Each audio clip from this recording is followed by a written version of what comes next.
Bonjour, nous sommes le mercredi 21 septembre 2016 et je vous propose la situation des cultures de cette semaine.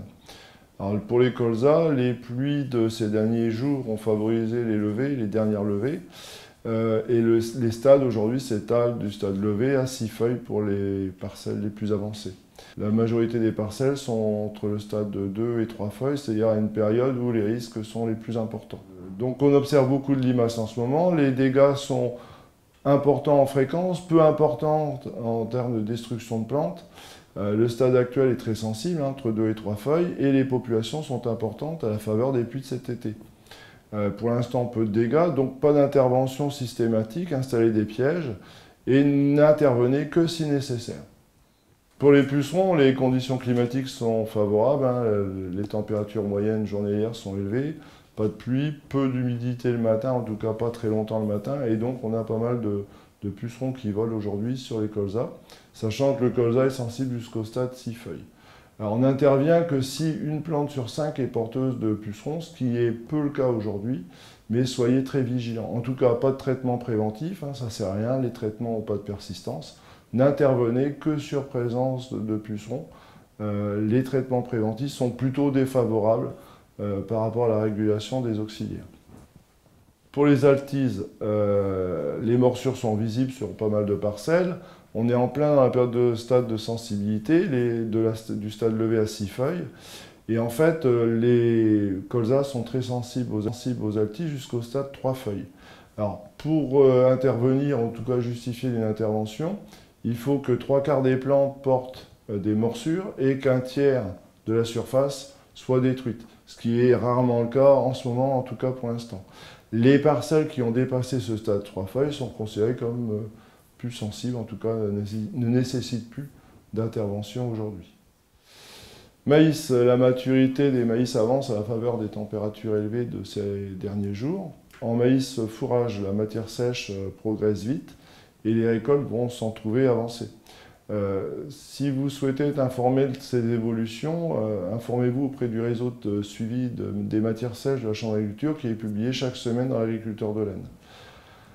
Pour la pyrale, les premiers comptages sont en cours.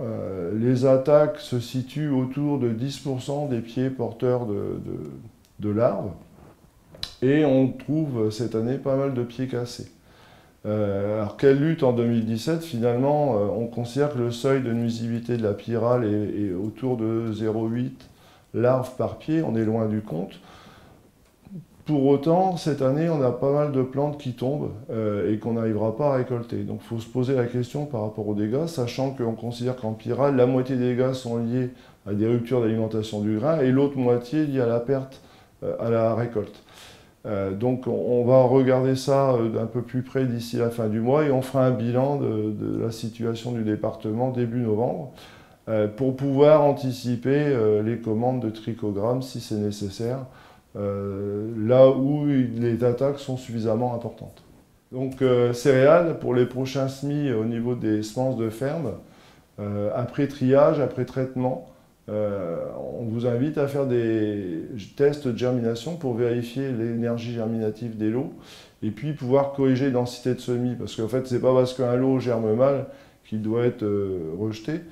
Il suffit de corriger la densité de semences en tenant compte de ces grains qui ne vont pas germer. Alors, pour la lutte contre le vulpin et le régras, qui sont de plus en plus abondants aujourd'hui dans les céréales, en fait, il y a deux techniques qu'on peut mettre en œuvre tout de suite. La première, c'est les faux semis, donc un travail superficiel à moins de 5 cm pour provoquer des germinations.